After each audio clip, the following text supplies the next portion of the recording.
एक गांव में एक तांत्रिक था जिसे वहां की एक औरत बहुत पसंद आ गई थी, लेकिन वो पहले से ही शादीशुदा थी। लेकिन फिर भी वो उसे पाना चाहता था। एक दिन जब उसका पति किसी काम के लिए बाहर गया तो उसने उस मौके का फायदा उठाने की कोशिश की और चूड़ी वाला बनकर उसके घर चला गया। वो जानता था कि हर औरत को चूड़ियां बहुत पसंद आती हैं।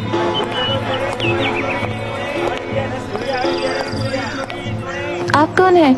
जी, मेरे पति अभी बाहर गए हैं। अरे मैं तो तुमसे मिलने आया हूँ। मेरा मतलब है मुझे तुमसे ही काम है। मुझसे? मुझसे क्या काम है? मैं रंग बिरंगी चूड़ियाँ लाया हूँ। औरत उन चूड़ियों को देखकर बहुत खुश हो जाती है।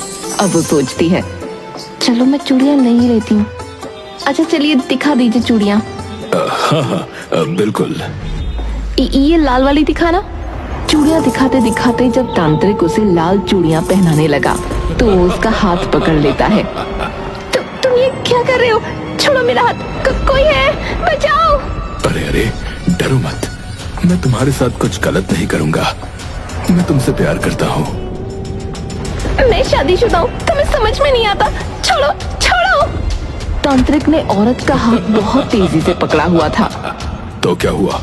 तुम्हारा पति तुम्हें कभी खुश नहीं रख पाएगा। मैं तुम्हें बहुत खुश रखूंगा। नहीं, मैं अपने पति के साथ ही रहूंगी। डरती हुई घबराती हुई वो चूड़ियां तोड़कर उस तांत्रिक को धक्का मारकर और डरती डरती हांफते और एक कुएं के पास पहुंच जाती है। तांत्रिक भी उसका पीछा करता रहता है और वो भी कुएं के पास पहुंच जाता है। दोनों कुएं के पास थे। अचानक तांत्रिक को पास आता देख वो औरत बिना सोचे समझे अपनी इज्जत बचाने के लिए कुएं में कूद गई। तांत्रिक एकदम से ये देखकर बहुत घबरा गया। उसने उसे रोकने की कोशिश की लेकिन वो रुक नहीं पाई। तांत्रिक ने उसे बचाने की भी कोशिश की लेकिन वो बच नहीं पाई। ये देखकर एकदम से तांत्रिक वहां से भाग गया। उसकी सारी की सारी चूड़ियां वहीं गिर गई थीं और उसे गांव छोड़कर जाना पड़ा। ये होते हुए कुछ गांव वालों ने बहुत दूर से देख लिया था। जितनी देर में सब कुछ हो चुका था। कुछ देर बाद उस औरत का पति आता है और बोलता है, ये क्या हो रहा है? तो उनमें से एक गांव वाला उसे बताता है, अरे भाई, तुम्हारी पत्नी अभी कुएं में कूद गई। क्या? तुम ये क्या कह रहे हो? ऐसा नहीं हो सकता। अरे भैया, हमने देखा था। वो ये हुआ था कि क्या देखा था? ठीक से बताओ, क्या हुआ? गांव वाले ये सोच कर कि उनका नाम भी इसमें आ जाएगा चुप हो जाते हैं और कहते हैं, नहीं, कुछ नहीं देखा। हम तो बस अभी आए। क्या तुम कुछ बता क्यों नहीं रहे हो? बोलो, क्या हुआ था? क्या हुआ मेरी पत्नी के साथ? बोलो। 3-4 बार पूछने पर एक गांव वाला उसे बताता है, मुझे ज्यादा कुछ तो नहीं पता, लेकिन उसे बचाने की हमने बहुत कोशिश की थी। हम बहुत दूर खड़े थे। हम इतने में आए तो एकदम से ही वो तब तक कूद गई। एक तांत्रिक, हाँ, एक तांत्रिक की वजह से कूदी थी वो शायद। क्या तांत्रिक? वो उसके साथ बदतमीजी कर रहा था। क्या? वो उसके साथ बदतमीजी कर रहा था और तुम सब कुछ नहीं कर पाए? इस गांव में हम गलत ही आए। ये गांव हमारे लिए बहुत बुरा है। मैं इस गांव के सारे लोगों को श्राप देता हूँ। यहाँ की औरतें जब भी लाल चूड़ियां पहनेंगी वो खुश नहीं रह पाएंगी। उनके साथ कुछ अच्छा नहीं होगा और न ही उनके परिवार वालों के साथ। जिस तरह मेरी पत्नी अपनी इज्जत बचाने के लिए कुएं में कूद गई, उसी तरह उन्हें भी बलिदान देने होंगे। ये बोलता बोलता वो आदमी रोने लगा। फिर बहुत ज्यादा फूट फूट कर रोने लगा और अपनी पत्नी को याद करने लगा। गांव वाले ये देखकर बहुत बुरा महसूस करते हैं। एक पल के लिए वो उसकी बात भूल गए। कुछ देर तक वो आदमी सर नीचे करके बस रोता रहा और उसके बाद वो उठकर बोला, अब मेरे जीने का क्या ही फायदा? जब मेरी पत्नी ही मर गई तो मैं क्या करूंगा? ये कहकर भगवान को याद करता हुआ वो भी उस कुएं में कूद गया। कुछ दिनों तक उस गांव में शांति छा गई। लोग घरों से कम निकलने लगे। बच्चे बाहर खेलने भी नहीं आते थे। हालात तो तब बिगड़े जब रमेश के श्राप ने काम किया। जिन औरतों के पास लाल चूड़ियां थीं, उनमें से कई औरतों ने चूड़ियां पहनना शुरू कर दिया, लेकिन उनके साथ दुर्घटना होने लगी। कुछ के पति मर गए कुछ के हाथों की हड्डी टूट गई और कुछ तो खुद ही मर गईं। ऐसे हादसे होते थे कि औरत चूड़ियां न पहन सके। उस लड़के का दिया हुआ श्राप भी फैल गया था। धीरे धीरे गांव खाली होने लगा। लोग वहां से शिफ्ट कर रहे थे।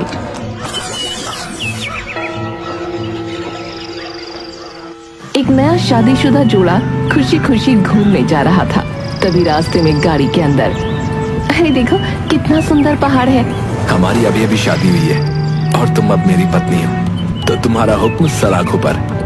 और इसीलिए तो हम ऐसी पहाड़ों वाली जगह पर आए, वरना तो मैं किसी अच्छी जगह पर जाना चाहता था। अरे गांव से ज्यादा सुंदर कुछ नहीं। देखो तो कितना सुंदर है और खुला खुला है। हाँ सुंदर तो है। चलो ना कहीं रुक जाते हैं। हाँ ठीक है। भाई यहाँ आसपास कोई गांव है? हाँ लेकिन क्या? साहब वहाँ बहुत खतरा है। उसका नाम है चूड़ियों वाला गांव। क्या चूड़ियों वाला गांव? सुनने में तो मजेदार है। अरे नहीं, बिल्कुल नहीं। क्या वहाँ बहुत सारी सुंदर सुंदर चूड़ियाँ मिलेंगी? चलो फिर वहीं चले। लेकिन वहाँ बहुत खतरा है। अरे तुम चलो यार, हम देख लेंगे ना। कुछ देर और आगे जाने के बाद लेकिन यहाँ पर कोई दिखाई क्यों नहीं दे रहा? अरे साहब आप यहाँ पर आ तो गए हो, लेकिन अब आप ये मत कहिएगा कि आप वहीं चूड़ी वाले गांव में जाना चाहते हैं। मुझे वहीं जाना है। उस गांव का नाम चूड़ी वाला किसी अच्छी चीज के लिए नहीं रखा, उसकी खासियत के लिए नहीं रखा है। मैं बस यही कहूंगा कि आप मत जाइए वहां पर। वहां जाना खतरे से खाली नहीं है। क्यों, क्या होगा वहाँ पर? मैं आपको सब कुछ नहीं बता सकता और ना ही मैं बता पाऊंगा। बस मैं यही कहता हूँ कि आप मत जाइए बस। अरे मुझे वहीं जाना है। मुझे उसका नाम सुनकर वहीं जाने का मन कर रहा है। अरे ठीक है, तुम हमें वहीं लेकर चलो, जो होगा देखा जाएगा। हाँ हो सकता है वहाँ पर बहुत सारी अलग अलग चूड़ियाँ मिलती हो। मुझे तुम दिलवाओगे ना? हाँ बिल्कुल, तुम्हारी चूड़ियाँ लेने ही तो जा रहे हैं। आपको बताना मेरा फर्ज था। मैं आपको रास्ते में छोड़ दूंगा।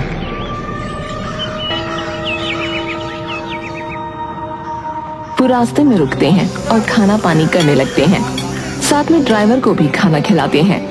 भारती और हर्ष गाड़ी खोलकर खाना खा रहे थे। तभी हर्ष को लगा कि पीछे से कोई आ गया है, और जब उसने पीछे मुड़कर देखा तो कुछ नहीं था। हर्ष, मुझे लगा वहाँ कोई था। कहाँ? वहाँ। अच्छा, तुम मुझे डराने की कोशिश कर रहे हो ना? अरे नहीं, सच में। मैंने कहा था ना। अरे तुम चुप हो जाओ, पता नहीं क्या बोले जा रहे हो। चलो चुपचाप खाना खत्म करो। ठीक है। ठीक है। खाना खत्म होने के बाद जब वो गाड़ी स्टार्ट करते हैं तो बहुत देर तक गाड़ी स्टार्ट नहीं हो पाती। साहब मैं कह रहा हूँ कि हमें वापस चले जाना चाहिए। अरे जब गाड़ी स्टार्ट ही नहीं हो रही है तो हम वापस भी कैसे जाएंगे? देखना, जब हम वापस जाएंगे तो गाड़ी स्टार्ट हो जाएगी। तुम कहना क्या चाहते हो? गाड़ी भी आगे जाने से डर रही है? ये आपके लिए हंसने की बात हो सकती है, पर हमारे लिए नहीं। हम यहाँ पर रोज आते हैं लोगों को छोड़ने, लेकिन कोई भी इसके आगे नहीं जा पाता। क्या? भारती, अजीब सा तो लग रहा है थोड़ा सा। नहीं, मुझे वहीं जाना है। हम वहीं जाएंगे। जैसे तुम्हारी मर्जी। चलो भाई, देख लो चल जाए गाड़ी। ठीक है भाई, वैसे मुझे पता नहीं चलेगी कि नहीं, पर मैं फिर भी देख लेता हूँ।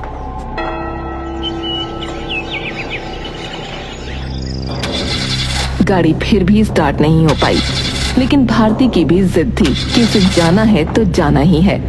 हम जाएंगे तो चूड़ी वाले गांव ही।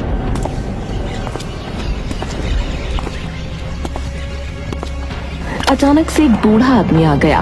वो चूड़ी वाले गांव जाना चाहते हैं। ये सुनकर वो बूढ़ा बाबा कांप उठा। क्या तुम क्या कह रहे हो? तुम्हें इन्हें जाने नहीं देना चाहिए। यहाँ से चले जाओ, तुम्हारी जान को खतरा है। चले जाओ यहाँ से। देखिए, हमारा आगे जाना बहुत जरूरी है। हमें वहाँ कुछ काम है। आप आगे जाइए, हमारे पास कुछ नहीं है देने के लिए।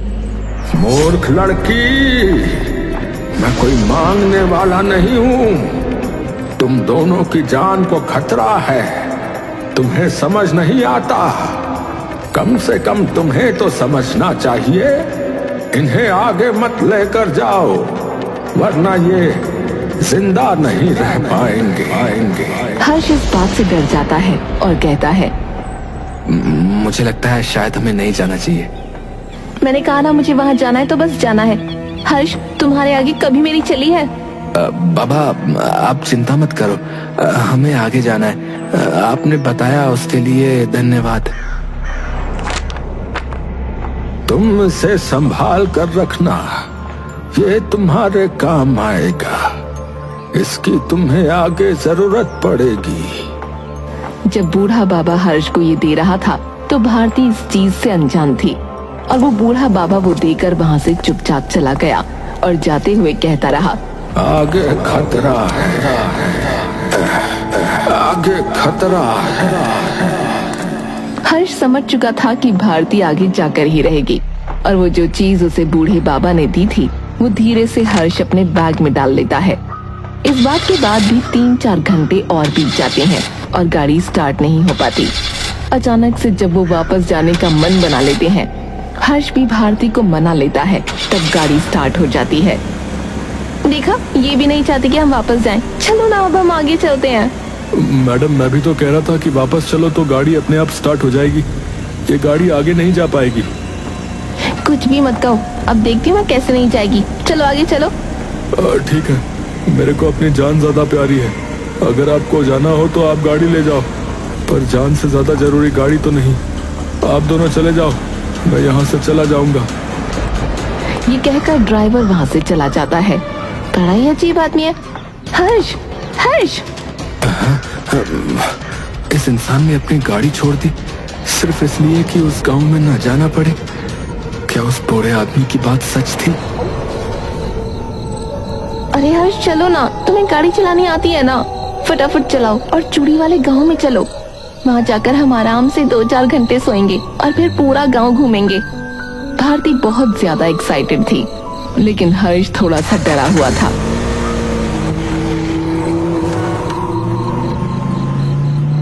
कुछ देर बाद वो उस गांव में पहुंचने वाले थे। जैसे ही वो उस गांव में पहुंच रहे थे तब तेज तेज हवाएं चलने लगीं। काली घटा छा गई। ये देखकर भारती को तो कुछ नहीं हो रहा था, लेकिन हर्ष थोड़ा सा घबराने लगा। उसे बार बार उस बूढ़े बाबा की बात याद आ रही थी। भारती खुश होकर, बहुत एक्साइटेड होकर आगे बढ़ती जा रही थी और हर्ष भी उसके पीछे पीछे चलता रहा। जैसे जैसे वो गांव के अंदर जा रहे थे उसी तरह बहुत ज्यादा तेज हवाएं चलने लगीं और बहुत ज्यादा काली घटा छा गई। उन्हें आसपास कुछ भी दिखाई नहीं दे रहा था। तभी हर्ष अपनी जेब में से मोबाइल फोन निकालता है और लाइट खोलता है। भारती, यहाँ तो कुछ भी दिखाई नहीं दे रहा है। मुझे लगता है रात हो गई है ना, शायद इसीलिए। हमें आने में भी तो इतना टाइम लग गया क्योंकि हमारी गाड़ी खराब हो गई थी। हो सकता है। चलो आसपास कोई घर ढूंढते हैं और वहाँ पर किसी से मदद मांगते हैं। भारती हर्ष चलते रहे, लेकिन उन्हें कोई भी इंसान नहीं मिला। और तभी भारती की नजर एक घर पर पड़ी जहाँ की लाइट भी जली हुई थी। वो वहाँ जाते हैं और गेट खटखटाते हैं।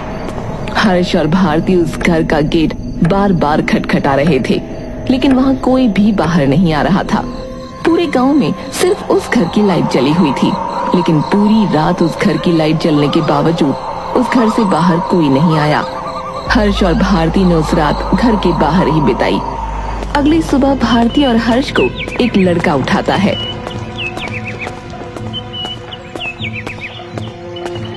अरे उठो उठो, कौन हो तुम और यहाँ क्या कर रहे हो? कई सालों बाद किसी नए चेहरे को देखा है। हर्ष और भारती नींद से उठते हैं। भाई तुम दोनों कौन हो और तुम्हें सोने के लिए इसी घर के बाहर जगह मिली? रात को यहाँ इतना अंधेरा था, सिर्फ इसी घर की रोशनी जल रही थी, तो हम कहाँ जाते? यहाँ इतने सारे घर, आप सब क्या लाइट बंद करके सोते हो? रात को यहाँ पर एक भी घर नहीं था। वैसे तो बहुत कम लोग आते हैं, सच कहूँ तो यहाँ तो सालों से कोई आया ही नहीं। पर भूले भटके जैसे कि तुम एक दो आ भी जाते हैं तो यही बात है, कहते हैं कि रात को यहाँ पर कोई नहीं था, क्योंकि यहाँ पर लोग दिन में नहीं आते। क्या मतलब? लोग आते तो दिन में ही हैं, पर पहुंचते रात को ही हैं। अब ये बात तो आप भी बहुत अच्छे से जान चुके होगे, क्योंकि आप भी निकले तो दिन में ही होगे ना। पहुंचते पहुंचते रात हो गई होगी। हाँ, क्या जैसे हमारी गाड़ी खराब हुई, हर किसी की गाड़ी खराब होती है। अरे छोड़ो ये सब। अच्छा ये बताओ, यहाँ पर रेस्टोरेंट कहाँ है? मतलब यहाँ कोई ढाबा है? यहाँ तो ढाबा होगा ना गांव में। ढाबा कहाँ है? हमें खाना खाना है। हर्ष, बहुत भूख लगी है। हर्ष ख्यालों में खोया हुआ था। तुम मेरे अलावा किसके ख्यालों में खोए हुए हो? अब चलो चलो। हाँ, लगता नहीं कि तुम ज्यादा दिन यहाँ टिक पाओगे। हमने तो बचपन से कभी कोई स्वादिष्ट खाना नहीं खाया। भला क्यों? तुम्हारी मम्मी को खाना बनाना नहीं आता क्या? मम्मी? हमने तो आज तक अपनी मम्मी को देखा ही नहीं, बल्कि किसी औरत को भी बहुत कम देखा है। मैं तो पहली बार औरत को देख रहा हूँ। क्या कह रही हो तुम? इस गांव में औरतें नहीं आती क्या? ये गांव औरतों के लिए नहीं है क्या? यहाँ औरतों के आने पर पाबंदी है? बहन, सच कहूँ तो तुम्हें यहाँ नहीं आना चाहिए था। तुमने यहाँ आकर बहुत बड़ी गलती कर दी, और यहाँ पर तुम देखोगी तो तुम्हें एक भी औरत नहीं मिलेगी, और इसका कारण शायद तुम बहुत जल्दी जान जाओगी। तुम क्या कह रहे हो? खुलकर कहो। देखो, हमें रास्ते में भी लोगों ने बहुत कुछ अजीब अजीब बातें इस गांव के बारे में बताई। एक तो इसका नाम ही बहुत अजीब है। तुम्हें पता है इसका ये नाम क्यों पड़ा? नहीं, पर मुझे लगता है यहाँ तो बहुत सुंदर सुंदर चूड़ियाँ मिलती होंगी। क्या तुम मुझे यहाँ पर चूड़ियों की दुकान का पता बता सकते हो? कहाँ पर है? सारे गांव वाले उसे बहुत हैरानी से देख रहे थे, और एक जवान लड़का हर्ष के पास आकर बोला,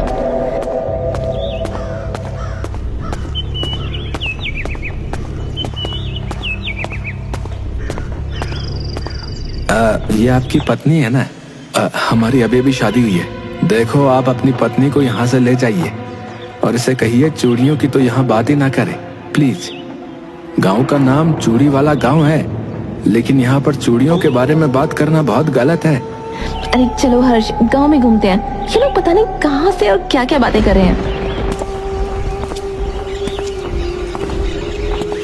अरे बेटी सुनो, मेरी बात समझो। यहाँ पर इतना सज धज के मत रहो, और ये जो चूड़ियाँ तुमने पहनी हैं इन्हें भी उतार दो। अरे तुम्हारी हिम्मत कैसे हुई मुझे ऐसे बात करने की? मेरी मर्जी में कुछ भी पहनूं। मेरी अभी अभी शादी हुई है। हमारी शादी को सिर्फ 1 ही महीना तो हुआ है, और मैं चूड़ियाँ उतार दूं? पर आप ऐसा क्यों कह रहे हैं? चूड़ियाँ पहनने में क्या दिक्कत है? मैं तुम्हें बता नहीं सकता। हर्ष, चलो यहाँ से। हर्ष! हर्ष भारती कुछ देर चलने के बाद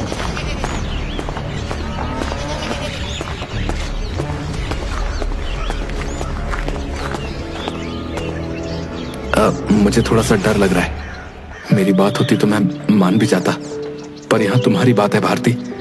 चलो ना, वापस चलते हैं। तुम्हें डर क्यों लग रहा है? अचानक से बहुत तेज हवा चलने लगी, और भारती के पीछे से एक परछाई सी आ गई। हर्ष चौंक जाता है, और उसका मुंह खुला का खुला रह जाता है। क्या हर्ष, तुम्हें क्या हो गया? तुम कुछ बोल क्या नहीं रहे हो हर्ष? भारती, तुम्हारे पीछे कोई था। अब तुम मुझे ले जाने के लिए ऐसी बातें करोगे? नहीं, मैं सच कह रहा हूँ, सच में पीछे कोई था। चलो ठीक है, तुम झूठ मत बोलो। मैं चलती हूँ तुम्हारे साथ। अगर तुम खुश नहीं रहोगे तो फिर मुझे भी मजा नहीं आएगा। लेकिन मैं सच कह रहा हूँ, वहाँ कुछ तो था। कोई तो तुम्हारे पीछे से गया था। अच्छा चलो भी, ठीक है, चलो। हर्ष डर जाता है और घबरा जाता है। उसे देखकर भारती वापस चलने के लिए मान जाती है। वो दोनों गांव के बाहर जाने के लिए निकल जाते हैं।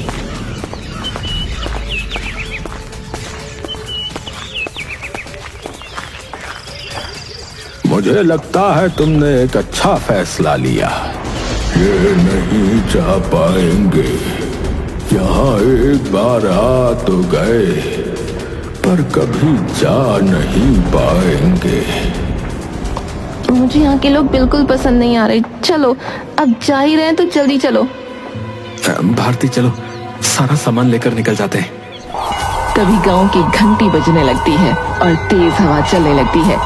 पेड़ की पत्तियां गिरने लग जाती हैं और वो सारी पत्तियां गिरकर सिर्फ भारती पर ही गिर रही थीं और किसी भी गांव वाले पर नहीं गिर रही थीं।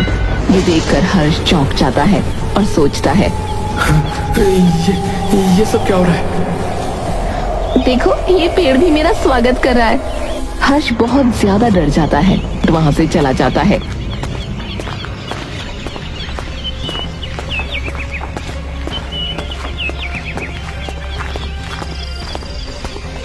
लेकिन वो बहुत देर तक चलते रहते हैं। 1-2 घंटे हो जाते हैं, वो बाहर ही नहीं जा पाते। गांव के बाहर जाने का रास्ता इतनी दूर तो नहीं था, हम जा क्यों नहीं पा रहे? अब तो मुझे भी बहुत अजीब सा लग रहा है। भारती, सीधी साइड देखो, ये तो वही जगह है ना जहाँ पर तुम कह रही थी? हाँ, पर ये कैसे हो सकता है? हम तो 2 घंटे से चल रहे हैं और अब तक हम वहीं पर हैं। इस बात से भारती भी बहुत ज्यादा डर जाती है और गांव के लोग उनके पास वापस आकर कहते हैं,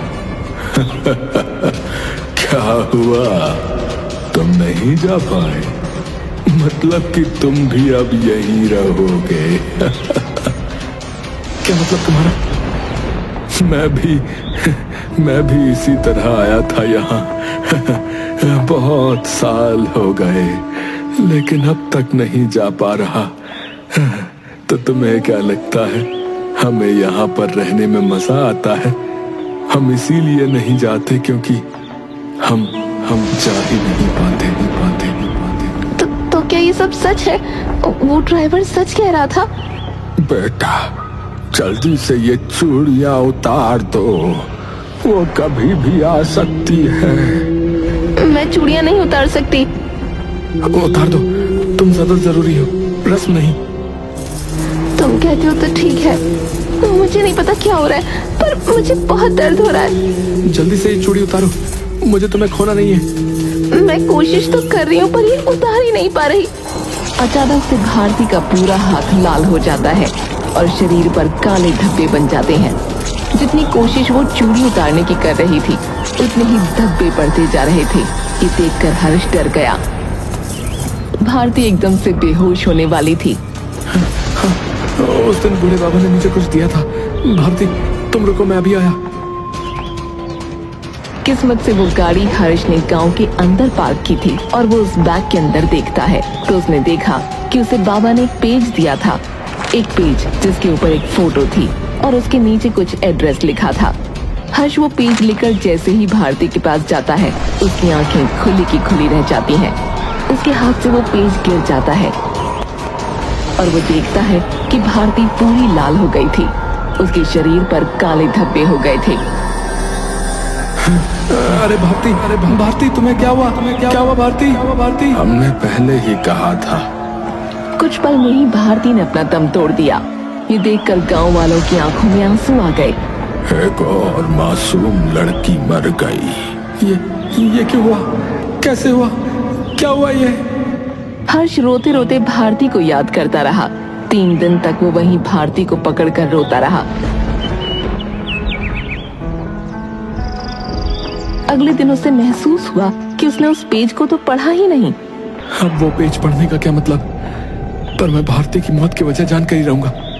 हर्ष वो उठाकर पढ़ता है तो उसे सारी कहानी पता चलती है। उस शैतानी चूड़ी वाले की कहानी। हर्ष सारी कहानी जान लेता है और आखिर में उस बूढ़े आदमी ने जो एड्रेस के साथ एक तारीख लिखी थी जिस दिन वो रोज तांत्रिक आता था, उसने देखा कि वो तारीख कल की थी। ये पढ़ते वक्त एक गांव वाले ने उसे बताया कि वो तांत्रिक रोज उस गांव में उस औरत की याद में आता था। वो तांत्रिक इतने साल में अपनी गलती समझ गया था लेकिन उसका कोई फायदा नहीं था। मैं उस आदमी को छोड़ूंगा नहीं जिसकी वजह से उस औरत को सालों पहले अपनी जान देनी पड़ी, और अब मेरी प्यारी बीवी को भी। इसने उसका क्या बिगाड़ा था? कल उस आदमी का आखिरी दिन होगा।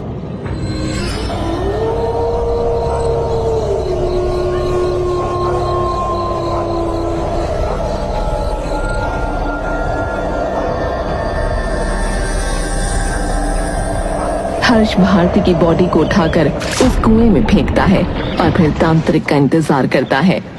भारती, मैं जल्द ही तुम्हारे कातिल को मार दूंगा। 2 घंटे इंतजार करने के बाद तांत्रिक आता है। तांत्रिक के आने पर तेज हवाएं चलने लगी, काली घटा छा गई, मानो जैसे वो औरत चाह रही हो कि तांत्रिक उसके पति की तरह ही इस कुएं में अपनी जान दे दे। हर्ष और बाकी गांव वाले इस उम्मीद में कि आज वो आजाद हो जाएंगे उस तांत्रिक को देखते हैं। वो तांत्रिक बहुत ही बूढ़ा आदमी था, सफेद दाढ़ी, झुकी हुई कमर और आंखों में पछतावा लेकर और कुएं की तरफ गया और बोला, मुझे माफ कर दो। तांत्रिक की इस बात से पूरे कुएं में हलचल होने लगी।